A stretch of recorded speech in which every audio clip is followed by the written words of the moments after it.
ഒരു കന്യകയോട് പറയുകയാണ്, നീ ഗർഭം ധരിച്ചൊരു മകനെ പ്രസവിക്കും. ആമേൻ. അപ്പോഴേ വിവാഹ നിശ്ചയം കഴിഞ്ഞ ഒരു മകളോടാണ്.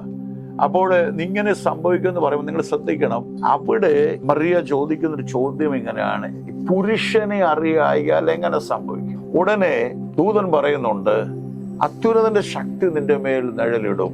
അപ്പൊ അവൾക്ക് ഉറപ്പിക്കാനായിട്ട് വീണ്ടും പറയുന്നു, കുട്ടികളില്ല മച്ചി എന്ന് പറഞ്ഞവൾക്ക് 6 മാസം. ദൈവത്തിനൊന്നും അസാധ്യമല്ല.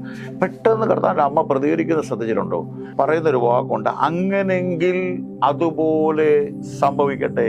അങ്ങനെയെങ്കിൽ ഇറ്റ് ബി സോ, അങ്ങനെ തന്നെ സംഭവിക്കട്ടെ. അതാണ് ആമേൻ, യെസ് ഐ ബിലീവ്. ഞാൻ നന്ദിയോടെ ശ്രദ്ധിക്കുന്നു. അതുകൊണ്ടാണ് കർത്താവിൻ്റെ അമ്മയെ എലിസബത്ത് കാണുമ്പോൾ പറയുന്നത്, തത്സമയത്ത് നിവൃത്തിയാകാനുള്ള വചനം വിശ്വസിച്ചവൾ, ഇംഗ്ലീഷിൽ ബ്ലെസ്സഡ് എന്ന അനുഗ്രഹിക്കപ്പെട്ടവൾ.